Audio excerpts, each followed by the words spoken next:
दर्शन देती है, मिलती है, मुलाकात होती है, लेकिन बात नहीं होती। कदी ते हंसबो, कदी ते हंसबो,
और रोज दूर हो जाना।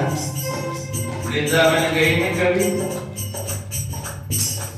जो गए हैं बाकी बिहारी का दर्शन किया है? बहुत थोड़े लोग गए हैं। अब अगली बार वृंदावन सबको लेके चलेंगे। पर्दा आता रहता है, बार बार पर्दा आगे आता है, बार बार पर्दा हटता है। थोड़ी देर भी दर्शन नहीं हो पाता, क्षण भर का मिलन और फिर विरह। महाराष्ट्र में एक क्षण के लिए भगवान ने दर्शन दिया और लुप्त हो गए। गोपियां बावले की तरह, पागल की तरह घूमने लगी। जो देखा वो गया कहां?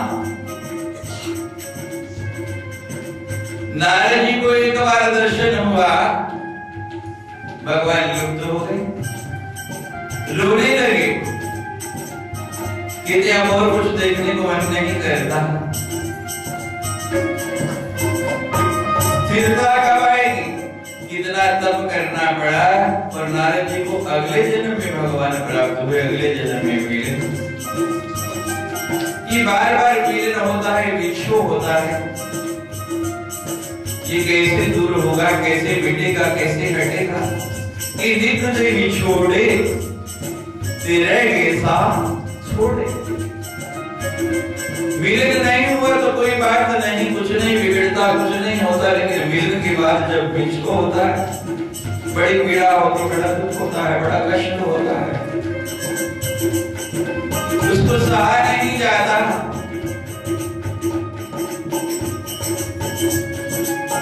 बहुत मुश्किल हो जाता है जीना। कोई भी प्रेम करे, किसी से भी प्रेम हो जाए, एक बार हो गया तो फिर बिछड़ना चाहता नहीं व्यक्ति।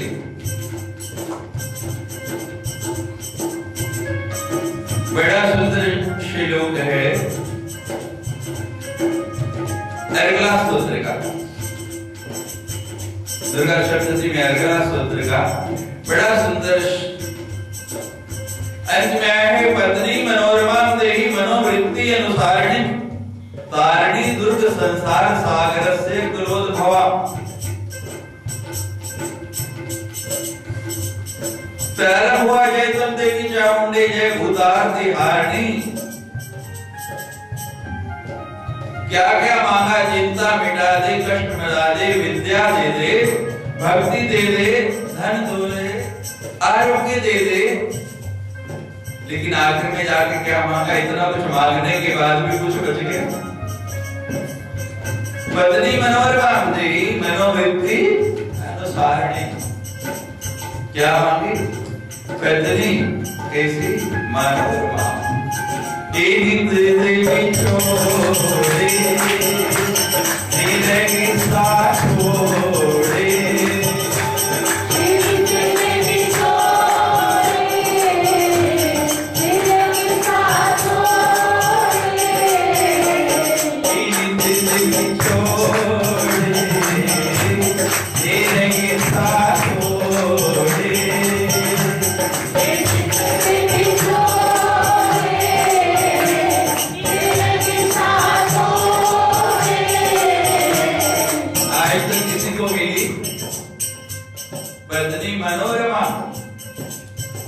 मनोरम के दो अर्थ हैं, एक तो सुंदर जो मनोरम हो,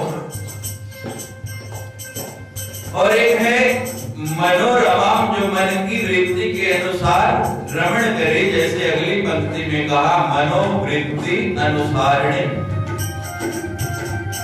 बहुत कठिन है। मन के अनुकूल रमण करने वाली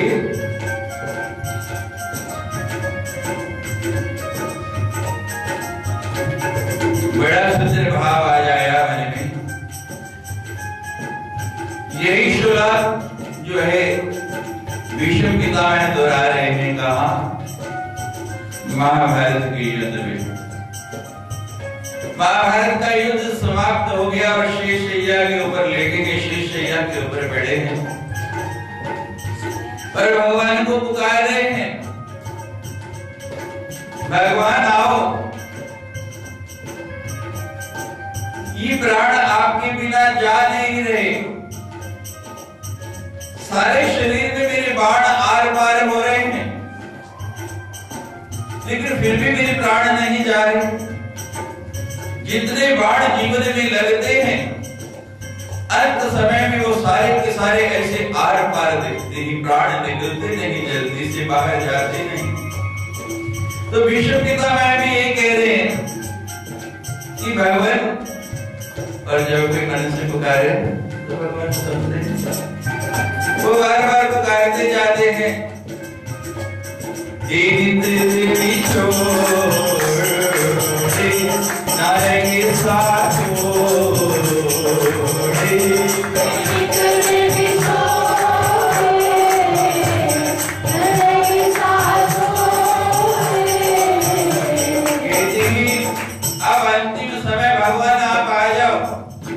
भगवान ने भी सुना।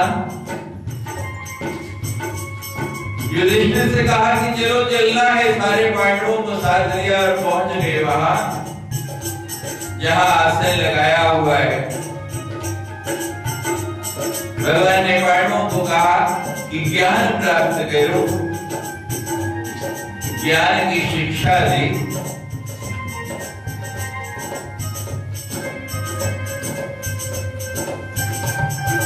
ज्ञान देने के बाद विष्णु पितामह भगवान के आगे हाथ जोड़ के खड़े हो गए। भगवान मेरे प्राण नहीं जा रहे हैं, पूरा शरीर बाण से बिधा पड़ा है, लेकिन फिर भी निकल नहीं रहे।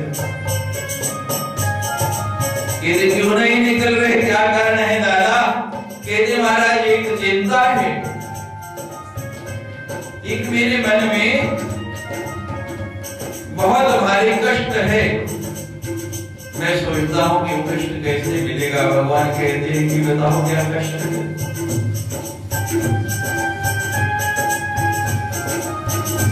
विष्णु पितामह कहते हैं प्रभु मेरी चिंता ये है कि मेरी एक कन्या है और वो भी कुंवारी, और अभी तक उसका विवाह नहीं हुआ। मेरे बाद उसका क्या होगा? मैं चाहता हूँ कि उसका विवाह हो जाए, उसकी शादी हो जाए।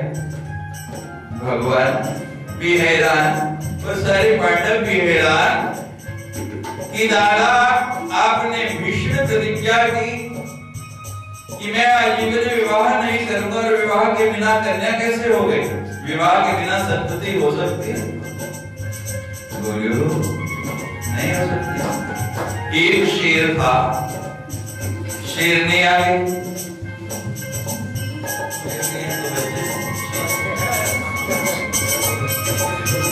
शेर भी आ गया, शेरनी भी आ गया, आपसे अच्छे हैं। शेर शेरनी को ले आया, बच्चे भी आ गए। उन्होंने कहा चलो बच्चों को भी बड़ा सुंदर सत्संग हो रहा है, बहुत सुंदर नवरात्रि हो रही है, चलो वहीं सारे के सारे माँ के भवन में। अरे जानवरों को देख के कुछ सीख लो, कितने अच्छे हमारे से जानवर हैं, बच्चों को संस्कार डाल दिए। देवी छोड़े मायके साथ छोड़े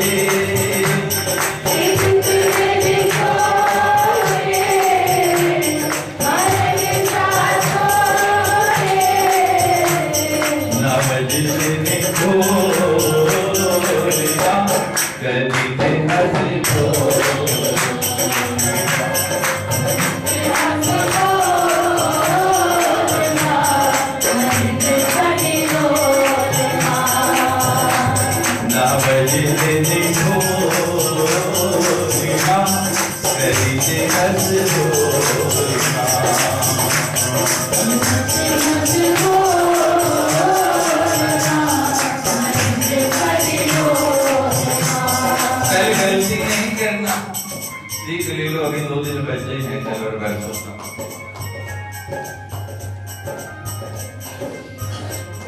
बालकों में संस्कार डालना सीखो। विष्णु पितामह कह रहे ना बजते ने ढोल माँ, कि भगवान ढोल नहीं बजे अभी। जब विवाह होता है तो क्या बजता है जोगिंदर जी? वैसा यदि अभी ढोल नहीं बजे, बजे है बांसुरी वीणा शंख घड़ियाल मृदंगा। जब ध्यान लगना शुरू होता है क्या आता है? आज दूसरी चर्चा है, कल सुनाएंगे। बड़ा सुंदर सुंदर लहरी का श्लोक है कि कैसे कैसे ध्वनि बदलती है। कहते ये ढोल नहीं अभी बजने शुरू हुए, भगवान अंत समय आ गया, प्राण जाने को है। क्यों नहीं बजने शुरू हुए? कि अभी तक मेरी कन्या का विवाह नहीं हुआ, और जब तक विवाह होगा नहीं ढोल बजेगी कैसे? भगवान कहते अच्छा दादा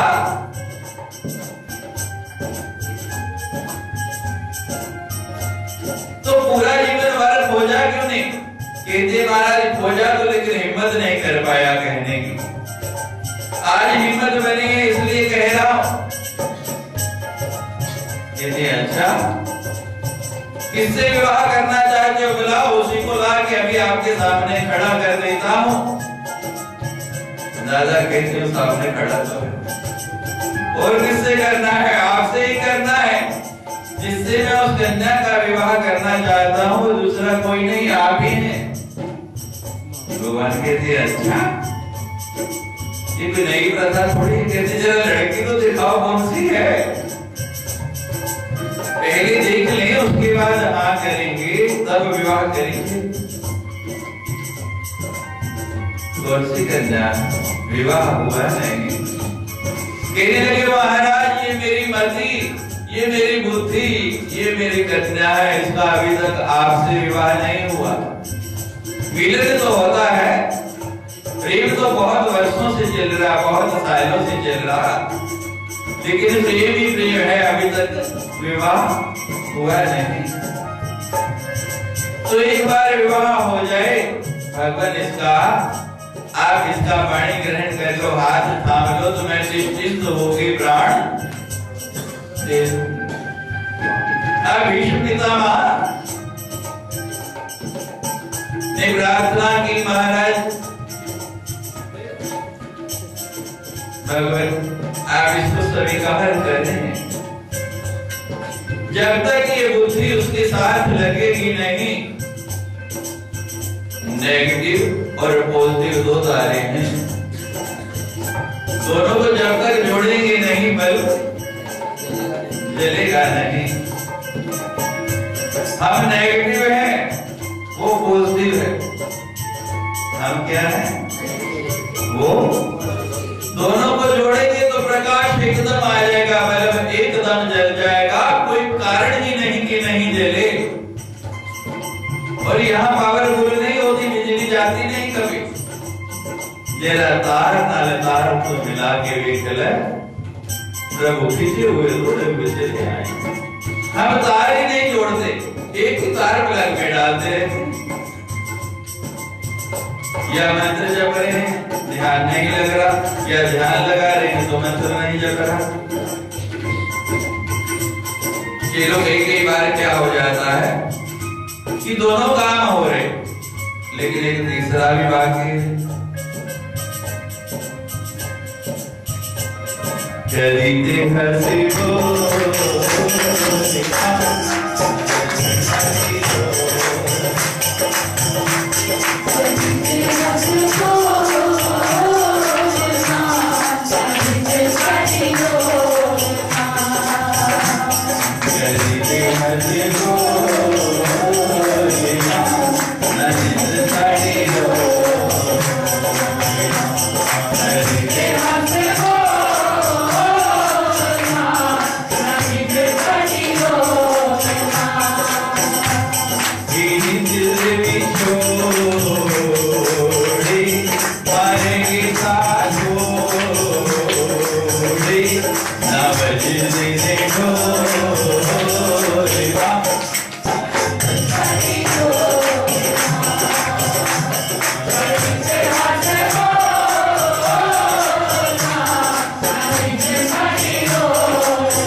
क्या काम बाकी है बताइए, विचार कीजिए, सोचिए।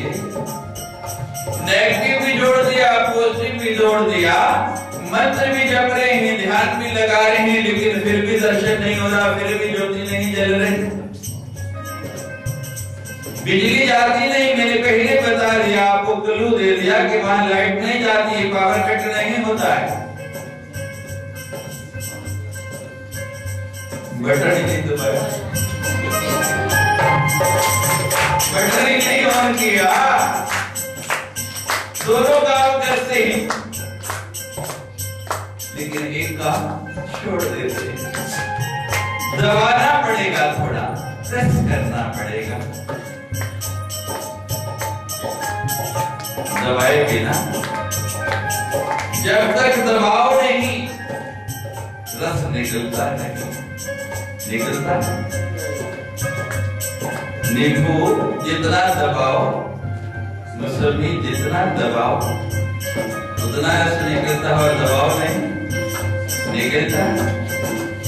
चलो आजकल तो आधुनिक जमाना आ गया, वो सफरे उसे भी जब तक दबाओ नहीं निकलता है, उससे भी नहीं निकलेगा। हर व्यक्ति जानता है कि दबाए बिना रस नहीं निकलता, लेकिन जब हम जरा सा दबाते हैं ना, वो सहज नहीं होता। हमारा दबाना ही सहज नहीं होता है। जरा सा डांट दे किसी को, जरा सी बात करें, जरा सा दबा दें,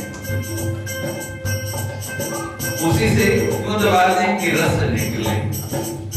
थोड़ा सा जूस आए बाहर, लेकिन सहज नहीं तो होगा कैसे? तो फिर भगवान जरा सा दबाए, वो तो बिल्कुल ही सहज नहीं। स्विच दबेगा तभी बल्ब जलेगा, तारे जुड़ेंगे, स्विच नहीं। और हमारा स्विच तो ऐसा हो गया जैसे जंग लग जाता है, बहुत जोर से दबाना पड़ता है, बहुत ताकत लगा के दबाएंगे, जाम हुआ खड़ा है, तब खुलेगा, तब जलेगा। कली देखा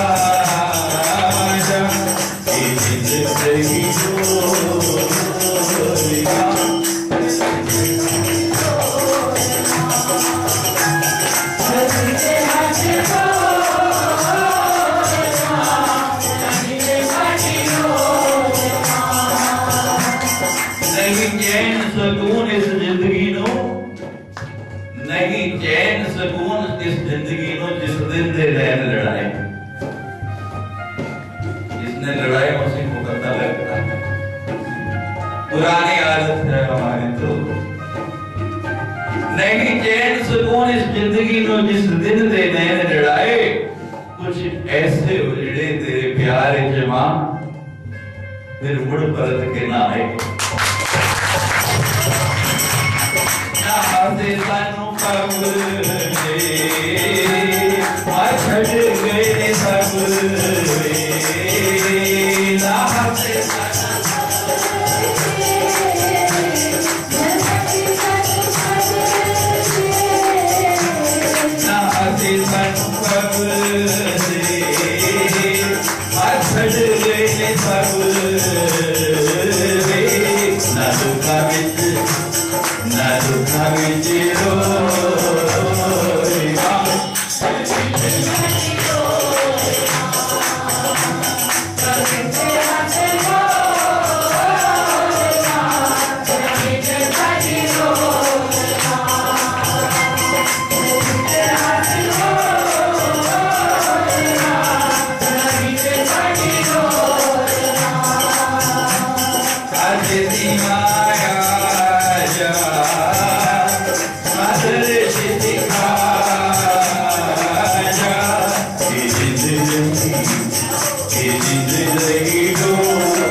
विवाह नहीं कर लेंगे।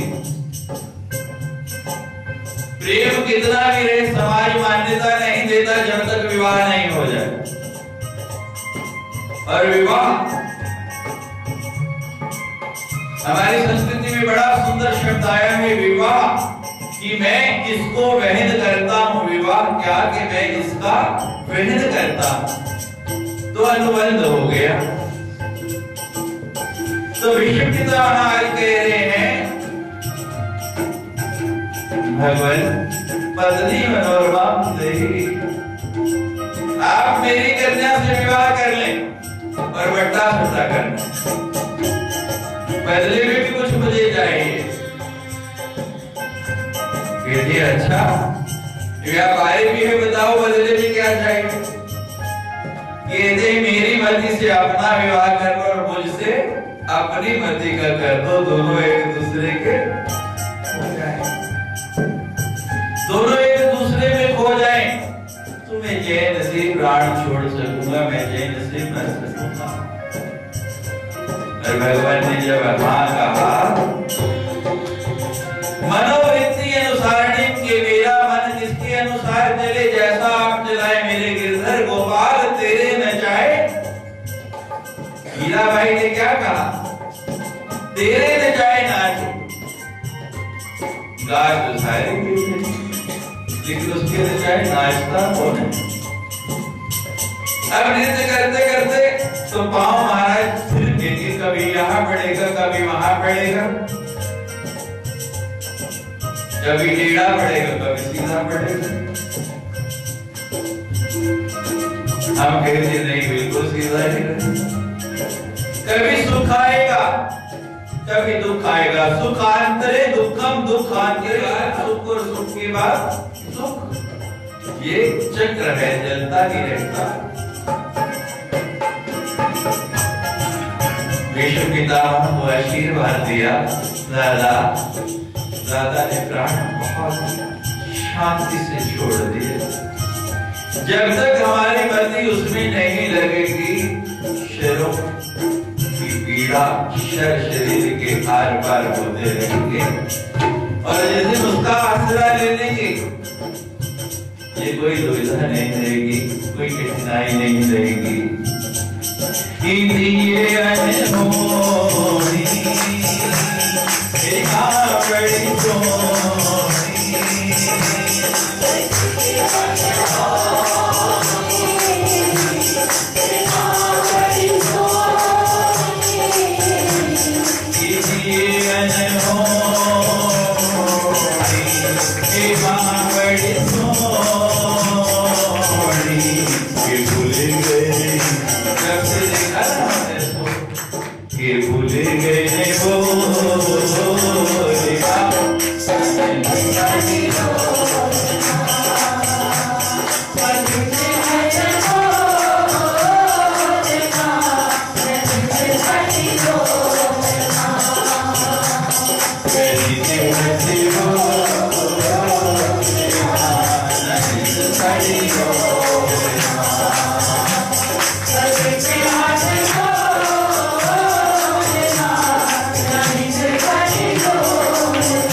छठी देवी कौन है? कात्यायनी। जानकी का विवाह होने लगा तो माँ ने किसकी पूजा के लिए भेजा? गौरी की। विवाह से पूर्व कात्यायनी की पूजा के लिए जाते हैं, तो आज हम भी विवाह से पूर्व पूजा के लिए चले। माँ से प्रार्थना करेंगे, माँ विष्णु पिता में कि नहीं हमारी मती हमारी कन्या भी कुंवारी है, और जब आपने तो 16,000 रखी थोड़ी और हो जाएंगी, क्या फर्क पड़ेगा? रहना है ना, बोलो है मैंने आज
शर्म नहीं आती मांगते। अच्छी भली बातें करते थे, अब जो है लोगों की झिड़कें सुन उनकी जुबानी थथला जाती। क्या दशा हो गई हमारी। एक बाउल फकीर, बाउल कहते बावला हो गया, पागल हो गया, उसके पास एक व्यक्ति गए कि परमात्मा है,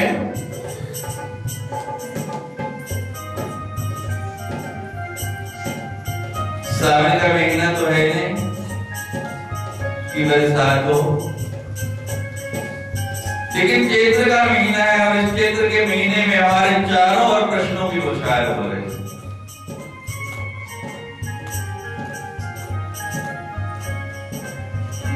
आज भी बड़े सुंदर सुंदर प्रश्न आए। एक प्रश्न आया,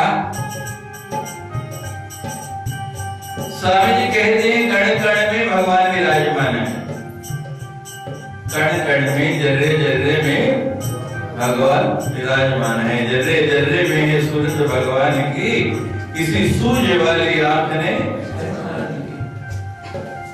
अगर ये बात सही है तो फिर मंदिर मस्जिद गुरुद्वारे चर्च इसका क्या मतलब?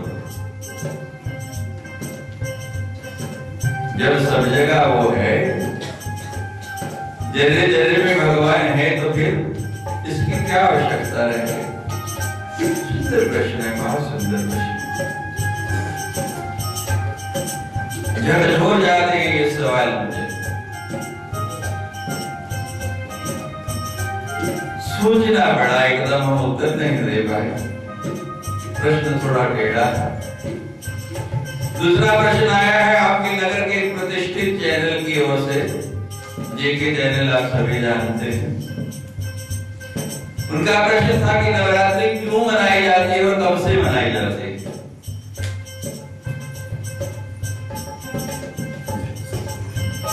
मैंने कहा भाई हमारी फीस है, आप चैनल पे दिखाने के कितने पैसे मांगते हैं, तो हम भी पिछली बार शिवरात्रि पे आपको प्रोग्राम दे दिया, आप लोगों से पैसे लेते हो, आप हमें दो। आज तो जवाब देने की कमाई का मौका आया भाई फकीर के पास, कैसे छोड़े।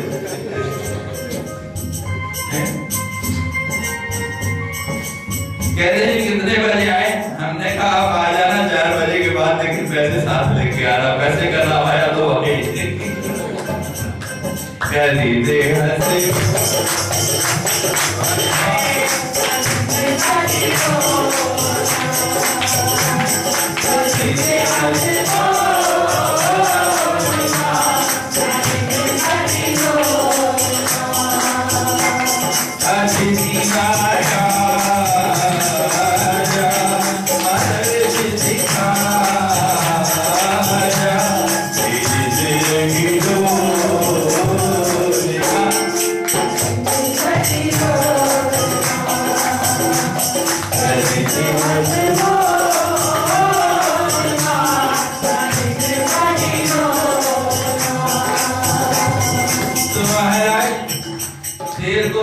शेर मिल जाता है कभी कभी।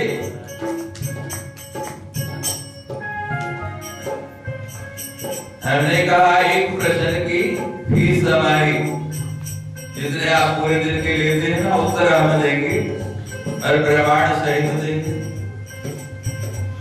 तो महाराज पहला प्रश्न जो आया, हमने उनको उत्तर दिया कि कि कोई शंका नहीं, हर जर्रे जर्रे में। और मेरे देश की तो संस्कृति ऐसी है कि यहाँ के हर कंकर पत्थर को हम शंकर बना लेते हैं। कोई गोल मटोल कंकर पत्थर मिल जाए उसको मिला के शिवलिंग के रूप में स्थापित कर देते हैं, उसकी भी पूजा करने लग पड़ते हैं। हमने कहा कण कण में भगवान बसता है, कोई शंका ही नहीं इसमें। लेकिन उन्हीं गणों को उठा के किसी ने मंदिर बना लिया, किसी ने मस्जिद बना लिया और अधिकार कर लिया कि ये मेरा है। झगड़ा भगवान का नहीं, झगड़ा मेरे का है। मेरी मस्जिद, मेरा गुरुद्वारा, मेरा चर्च, मेरा मंदिर, मेरा ये मंदिर है मैं उसमें क्यों जाऊं, मेरा ये मंदिर है मैं उसमें क्यों जाऊं, इसमें मेरा अधिकार है। और जहां अधिकार आ गया वहां तो भगवान रहते ही नहीं, भगवान को समय पड़ना है। कण कण में भगवान है, लेकिन जब उस कण को हम अपना कहते हैं, उस पे अधिकार जमा लेते हैं, तो भगवान वहां रहता नहीं भगवान। और इसीलिए झगड़ा होता है। जहां भगवान है, उनका अगला सवाल इसी से जुड़ा हुआ था कि जब भगवान है वहां तो झगड़ा क्यों होता है। हमने कहा जहां भगवान हो वहां झगड़ा हो ही नहीं सकता। फिर आगे प्रश्न की पंक्ति थी कि कौरवों और पांडवों का झगड़ा हुआ, वहां तो भगवान थे। लोग बहुत बुद्धिजीवी बच के रहना, बाबा जी अच्छे को उत्तर नहीं देना पड़ता। हमारी तो सुबह से शाम तक शाम आई रहती है। ये माँ ही है। मैंने कई बार आपको कहा कि मैं कुछ नहीं बोलता, वही बोलता। मैं तो मुंह हिला रहा हूँ, जैसे फिल्मों में गीत आते हैं ना, गाने आते हैं, गाने वाला आवाज किसी की, सामने वाला एक्टर क्या करता है, होठ हिलाता है। हम तो मात्र होठ हिलाते हैं। तो अगला प्रश्न क्या आया, कौरवों और पांडवों के बीच में भी भगवान थे, फिर वहां युद्ध क्यों हुआ। हमने कहा कौरवों और पांडवों के बीच में नहीं थे, पांडवों के बीच में थे, कौरवों के बीच में नहीं थे। कौरवों के बीच में झगड़ा कब है, जब मेरे बीच और आपके बीच नहीं, मेरे और आपके बीच होते तो फिर दोनों भगवान का झगड़ा है किस बात का। फिर तो झगड़ा रहेगा नहीं। झगड़ा मात्र अधिकार का है। जहां मेरापन आया, जहां मैं आया, जहां मैंने अपना कहा, वहां झगड़ा हो गया। अभी आगे इसी विषय पर आ रहे हैं। झगड़ा मात्र इसी का है। बड़ी सुंदर निवाल और रिपु की कथा आई है। रिपु ऋषि निवाल के पिता के यहाँ पहुंचे, बड़ी सेवा की।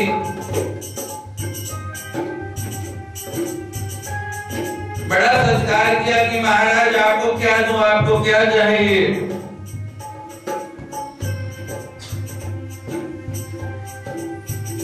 विश्वामित्र की तरह रिपु ने कह दिया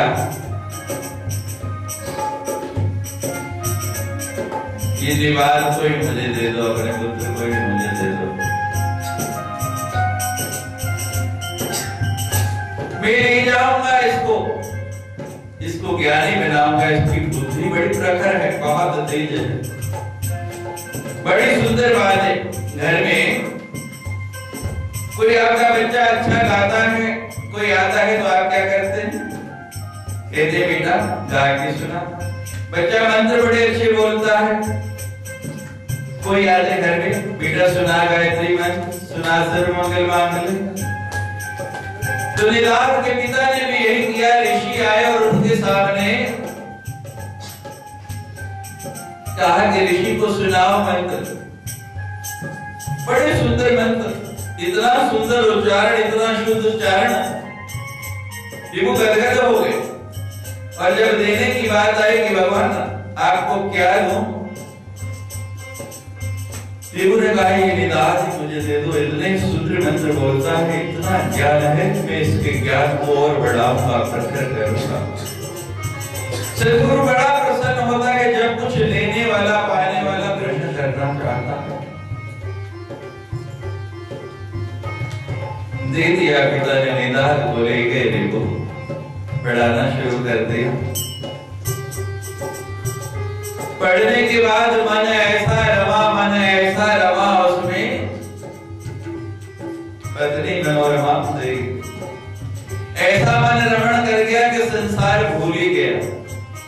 मैं राजा का बेटा हूं, इतना बड़ा व्यक्ति हूं, मुझे वापस जाना है, कोई सुधे नहीं। कल परसों आपको जोगा सिंह की बात सुनाई थी, लगभग वैसे ही कथा आगे।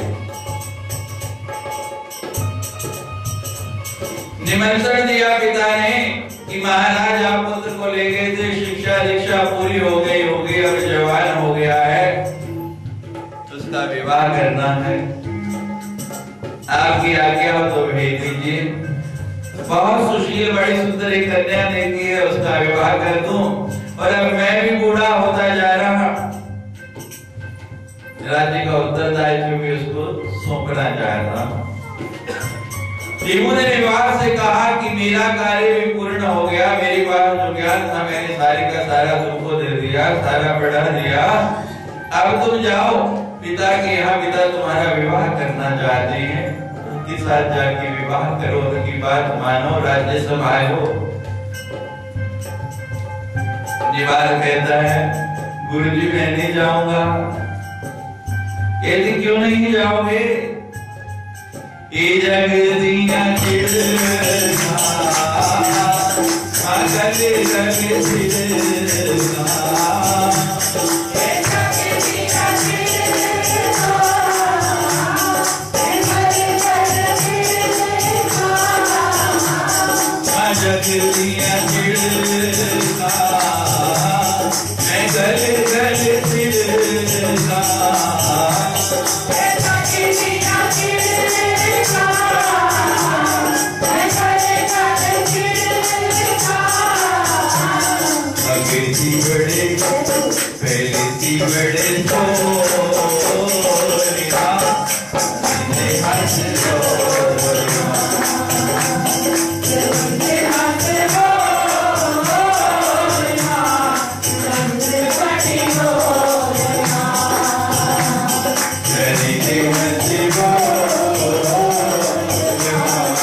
संसार तेरा कुछ नहीं बिगाड़ पाएगा।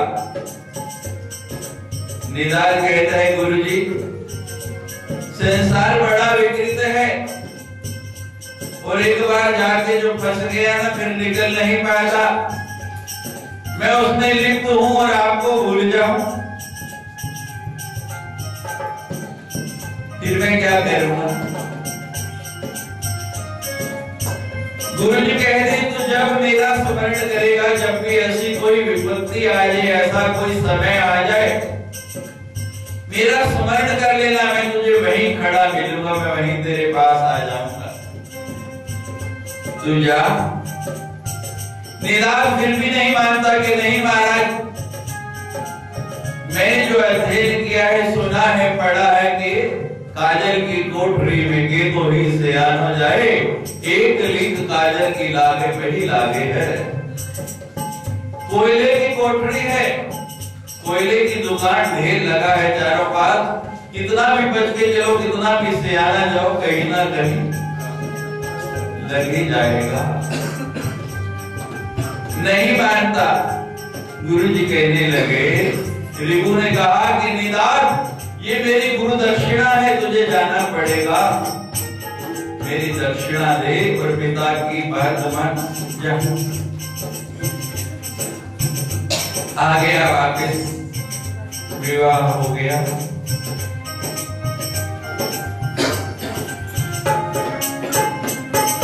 संसार में लिप्त हो गया। विवाह करना बुरा नहीं है। गृहस्थ आश्रम को सबसे ऊपर बताया गया, सबसे सुंदर बताया गया। हमारे यहाँ हमारे 1 लाख मंत्रों में से 96,000 गृहस्थियों के लिए है। कोई भी यज्ञ कार्य गृहस्थी कर सकते हैं।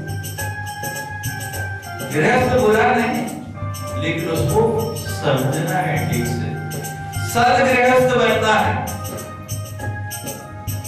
विवाह का मतलब क्या हुआ?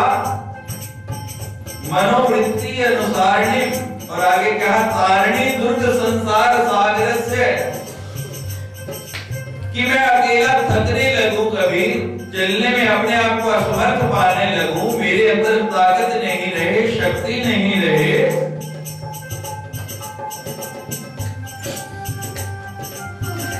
उस समय क्या करूं? तारणी दुर्ग संसार सागर से, ये सागर में संसार का बड़ा कठिन है, लेकिन ऐसी रहे कि जो मुझे उसमें तार दे, मैं डूबने लगूं, कभी उसमें हिचकोले खाने लगूं, कभी मेरा साहस जवाब देने लगे तो वो थाम ले, वो मुझे जला दे, कभी उसका साहस जवाब देने लगे तो मैं उसे थाम।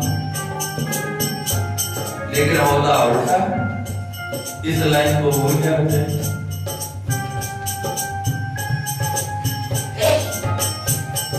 निराज विलिप्त हो गया, सब भूल गया, और ऐसा महाराज उस स्त्री में मस्त हो गया, सब कुछ विस्मृत, ना भजन, ना पाठ, ना पूजा। एक दिन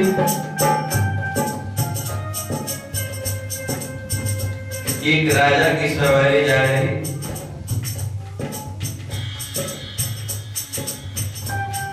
देखने के लिए निकले निराज।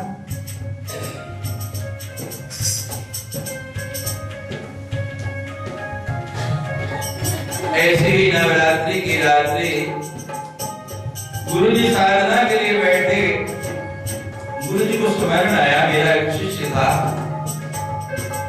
सारी तैयारी करता था नवरात्रि की, सारी सामग्री व्यवस्थित करके रखता था, हर सामान इकट्ठा करके रखता था कि गुरुजी ने 9 दिन के लिए साधना के लिए बैठना है, कोई दुविधा नहीं आए, कोई कष्ट नहीं आए, कोई मुश्किल नहीं आए, कभी किसी चीज के लिए सोचना नहीं पड़ता था। नवरात्रि प्रारंभ होने तो हर चीज की व्यवस्था, गुरुजी को जल चाहिए, पूजा की सामग्री चाहिए, फूल चाहिए, सब व्यवस्था बिल्कुल सही। गुरुजी तो आसन पे बैठकर सब काम कर रहे, कोई चिंता नहीं। जब से गया है निराज की कोई सूचना ही नहीं, पता ही नहीं कहां चला गया, कहां गुम हो गया। अक्सर ये होता है, गुरु स्मरण करता रहता है, गुरु शिष्य को कभी नहीं बोलता, शिष्य भूल जाता है, शिष्य को याद नहीं रहती, ऐसा लिप्त हो जाता है निदान की तरह। निदान कहते हैं गर्मी को, निद्राम दहते, जैसे गर्मी हर समय दहाती है, जलाती है, जलन देती, ऐसी ही परिस्थिति है। हम भी उस गर्मी में जलते रहते हैं। गुरु को स्मरण आया, गुरु जी निकल पड़े खोजने के लिए, और बिल्कुल वहीं पहुंच गए जहां उस सवारी जा रहे हैं राजा की। देखा, क्या देख रहे हो? कहते राजा की सवारी जा रही, देख रहा हूं। हाथी के ऊपर राजा की सवारी निकली। कहते राजा कौन है? कहा? कहते वो जो हाथी के ऊपर बैठा है।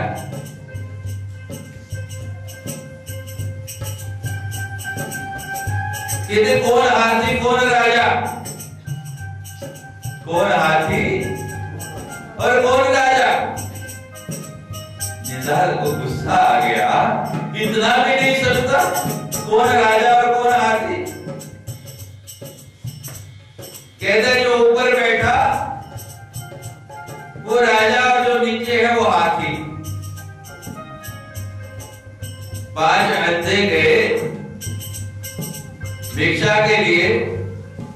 भिक्षा कर रहे तो शोर मचा चारों ओर, हाथी आ गया, हाथी आ गया, हाथी आ गया।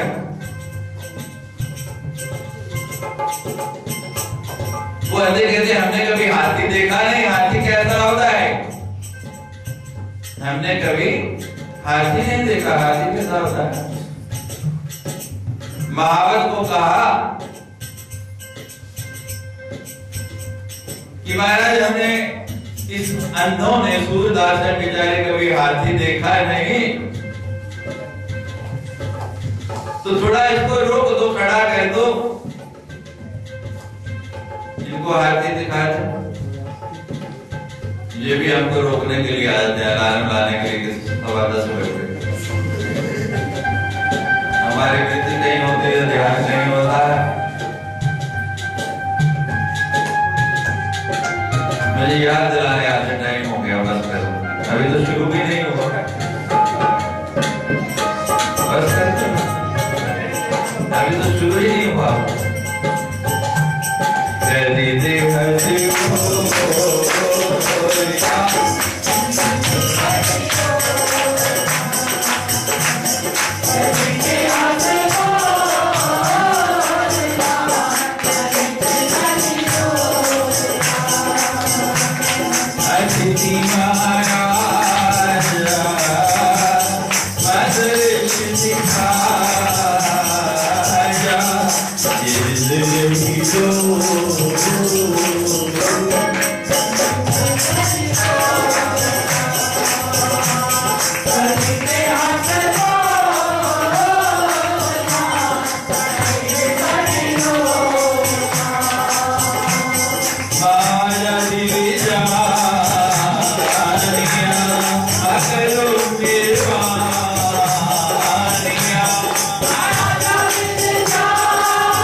गुरु जी पूछ रहे हैं हाथी, और वो महावत को रोक दिया कि नंदू ने कभी हाथी नहीं देखा, हाथी कैसा होता है। व्यक्ति ले गया और 5 अंधों को हाथी के चारों ओर खड़ा कर दिया, और अंधे हाथ लगा के अच्छी तरह से देख रहे, कोई टांग पकड़ रहा, कोई पूंछ पकड़ रहा, कोई सूंड पकड़ रहा, कोई दांत पकड़ रहा। ये दिन देख लिया, कहते हाँ महाराज देख लिया, जल्दी से 2-3 दिन है, नहीं देर से सोएंगे क्या फर्क पड़ जाएगा, सोना ही है सारी। बड़ा सुंदर विषय चल रहा है, जल्दी है तो बता दो, मैं खत्म करता हूं, किसी को नहीं। हाथी चला गया, महाराज अंधे शाम को बैठे इकट्ठे होके एक जगह, कहते वाह भाई बड़ा मजा आया आज सत्संग में, आज ने बड़ा मजा आया, आज बड़ा मजा आया। क्या मजा है ये पूछो कि क्या मजा आया, ये नहीं पता। मजा बड़ा आया, लेकिन क्या आया बताओ? सत्संग में मजा नहीं आता बिल्कुल भी, गलती से भी मजे के लिए नहीं आता।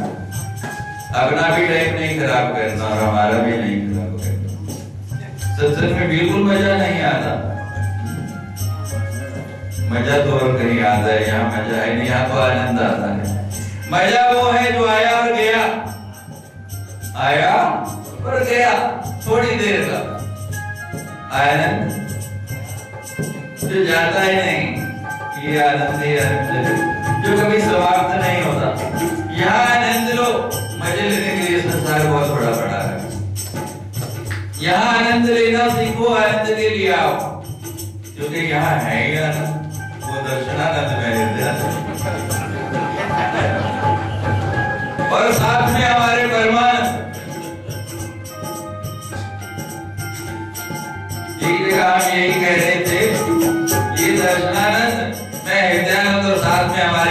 यहाँ तो सत्संग खत्म करके खड़े हुए तो महाराज एक बाबूजी आ गए ऐसे हमारे पास, कहते स्वामी जी आपसे एक काम है, कहना बोलो। कहते महाराज परमानंद ने मेरे से 5000 रुपए उधार लिए थे, देख नहीं रहा आप कृपा करके आपके विश्वास नहीं रखते।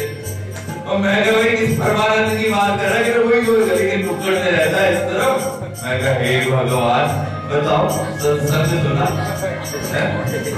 ये सत्संग जिसको सुनना कहते हैं, बाबा जी क्या करेंगे बेचारे, खरीदे हर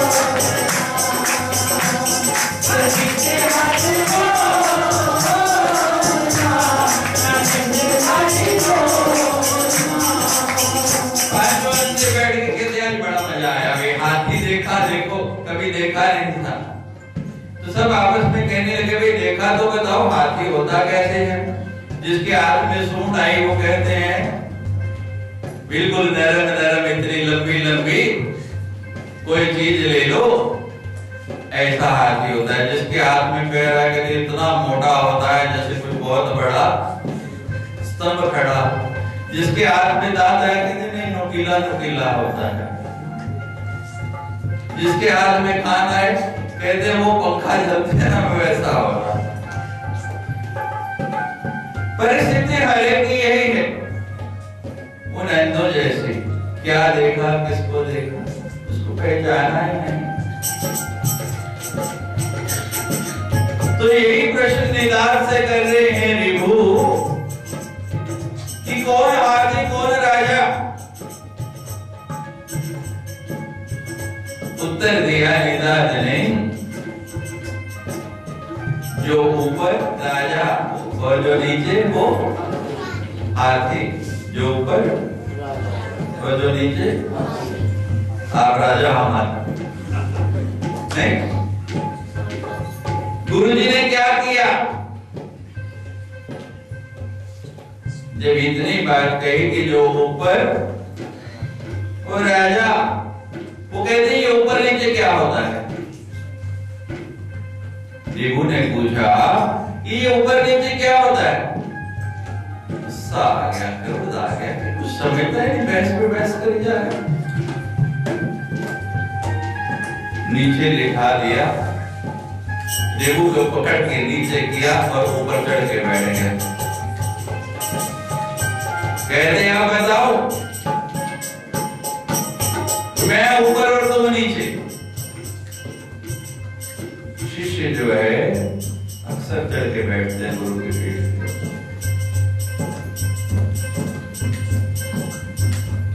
नीचे लिटा लिया,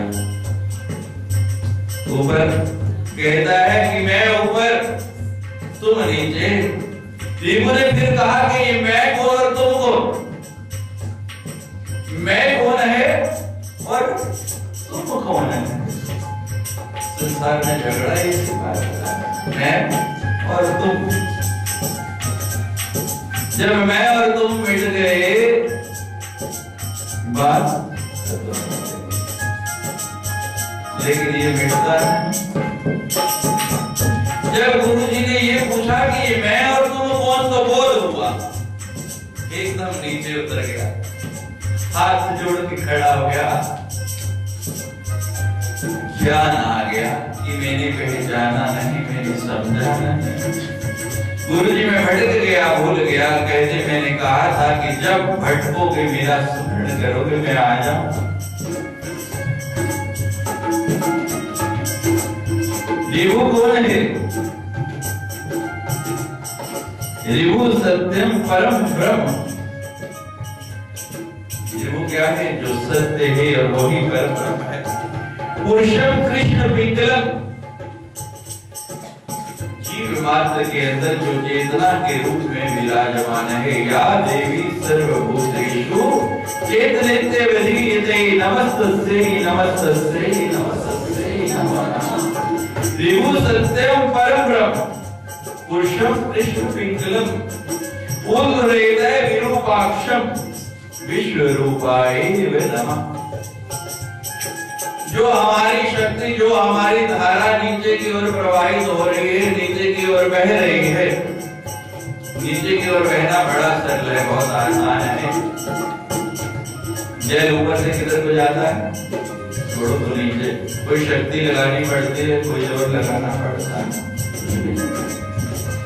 छत से यूं करो, लोटे को ऊपर उठाओ तो जल, लेकिन उस जल को अगर ऊपर ले जाना है फिर क्या करना पड़ता है, पंप लगाना पड़ता है, फोर्स देनी पड़ती है, शक्ति देनी पड़ती है, तब वो जल ऊपर जाएगा। गुरु क्या करता है, वो दुर्वेदन जो आपकी शक्ति ऊपर से नीचे को प्रवाहित हो रही है, नीचे की ओर जा रही है, उसको अपने ज्ञान का, अपने मंत्र का पंप लगाता है, उसको ऊपर की ओर चलाता है, ऊपर की ओर प्रवाहित करता है, उसको ऊपर की ओर बढ़ाता है।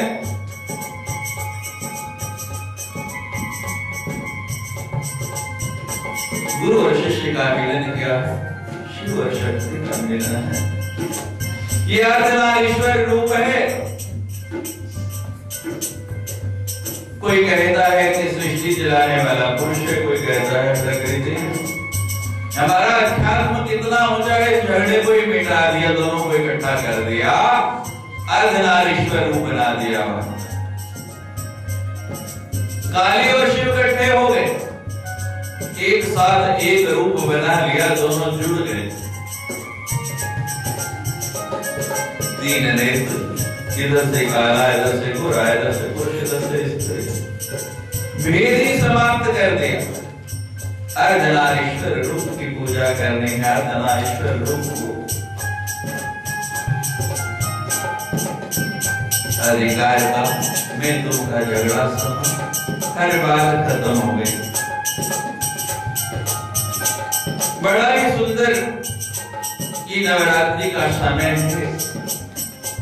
शक्ति को व्यर्थ मत जाने दो, नीचे की ओर मत जाने दो। तब वैष्णवी शक्ति अनंत वीर्या विश्वस्य बीजं परिमासी माया। ये अनंत वीर्यों की स्वामिनी शक्ति है और नवरात्रि के अंदर पूरी जागृत रहती है। रात्रि है, रात्रि जो आपके दुखों का, कष्टों का त्राण कर दे, वो रात्रि। इसमें जितनी साधना कर लोगे, जितना भजन कर लोगे, उतना आपके काम आएगा, उतना आपका जीवन सुंदर बनाएगा।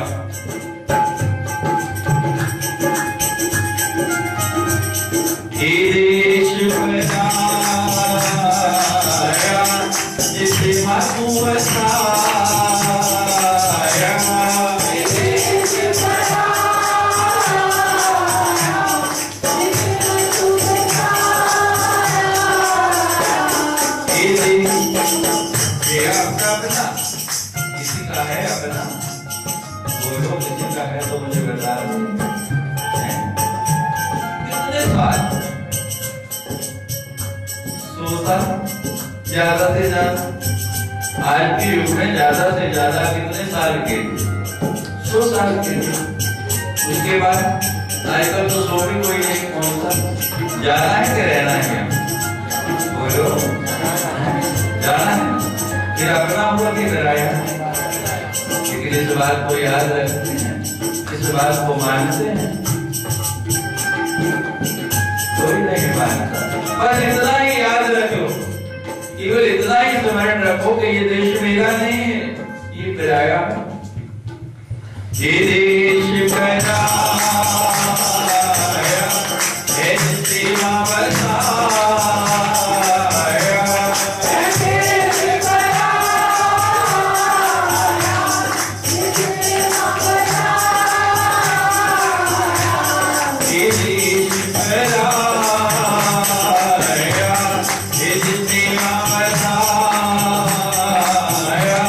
मैं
थोड़ा सा वक्त है, 2 दिन बचे हैं।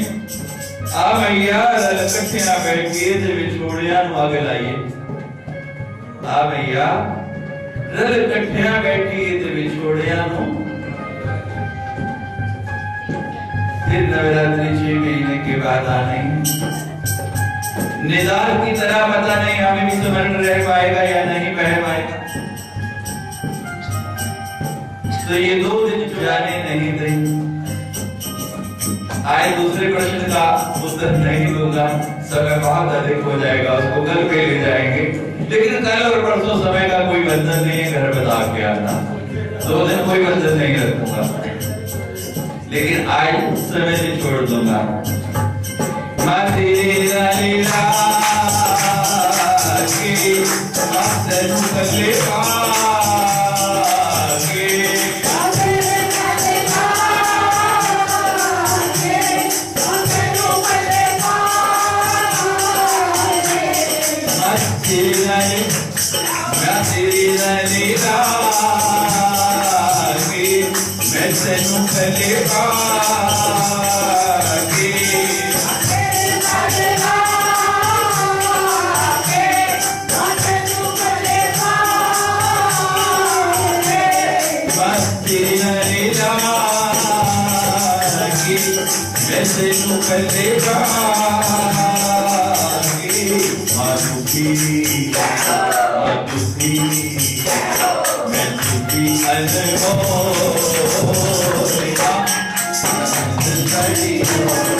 सोच समझ के लगाना।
कुछ दिन मैंने पहले सुनी थी, आज मुझे वो स्मरण आ गई।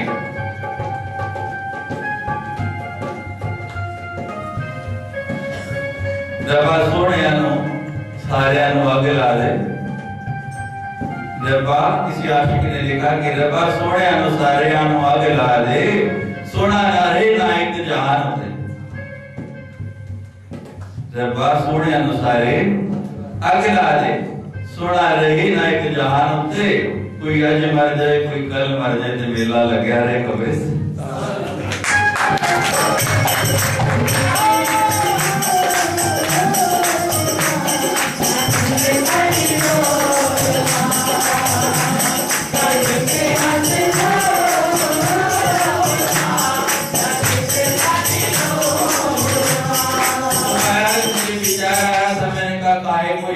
इतना पाप लेना, सबको आग लगा के मारना।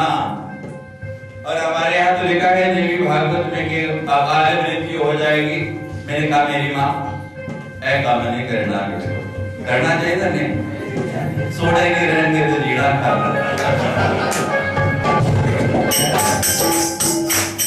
तो हमने माँ को प्रार्थना किया कि माँ शाम के समय माता टेकने आए, मैंने कहा भैया ऐसे नहीं करना, थोड़ा सा इसको बदल लो, थोड़ा सा इसको तब्दील कर लेते हैं। हमने कहा माँ इसको बदल के ये कर दे कि माँ सोने सारे खत पा चिट्ठी लिख दो, सब जितने भी हैं दुनिया में, माँ सोने सारे खत पा जाए ते आ जाओ मेरे दरबार दे। नवरात्रि का टाइम चल रहा है, बड़ा सुंदर श्रृंगार होता है, नए नए रूपों का चित्र लेके और उनको जो है फेसबुक पे डाल रहे हैं। और लोगों की तो बात छोड़ो, कई महात्मा रोज हमें लिख रहे हैं कि ये है कहाँ, आप इतना बनाते कैसे हैं, क्या करते हैं। मैंने कहा ये बनाते नहीं, ये सचमुच माँ है। और आज हमने इनविटेशन दिया, निमंत्रण दिया है पूरे संसार को कि जिसकी भी इच्छा है खुला निमंत्रण है, आप आओ और आके साक्षात दर्शन करो। ये खाली चित्र नहीं है, ये साक्षात हमारे आश्रम के अंदर सिद्धेश्वरी का विग्रह विराजमान है, जिसके हम चित्र दे रहे हैं। और इनमें कोई बनावट नहीं, प्रतिदिन ऐसा श्रृंगार होता है। हमारे विप्रवर बड़े प्रेम और श्रद्धा के साथ सवेरे खड़े हो जाते हैं। मैं पूजा के आता हूँ स्वामी जी आज कौन सा स्वरूप बनाना है, आज कौन से वस्त्र डालने हैं, आज कैसा श्रृंगार करना है। और लोग देख देख के कई लोगों ने मेरे से आज्ञा मांगी कि हम इन चित्रों को प्रकाशित कर सकते हैं। हमने कहा हमारी बात का जितना प्रचार हो, हमें और क्या चाहिए। तो हमने आगे माँ से कहा माँ सोने अनुसारे खत लिख दे आज मेरे दरबार दे। सोने अनुसारे खत लिख दे ते सारे आज मेरे दरबार दे ते आके वेख लेने थे सोने सारे, सुना कोई नहीं इस जगह संसार में।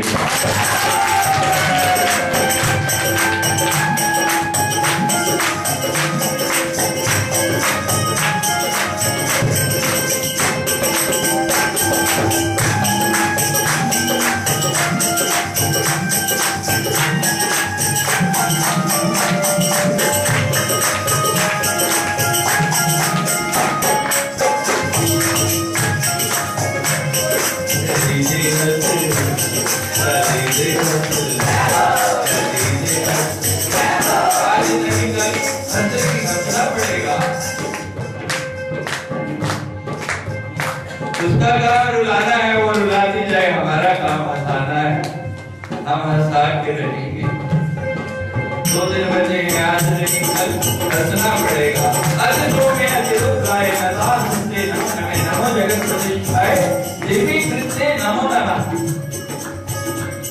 करी दे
है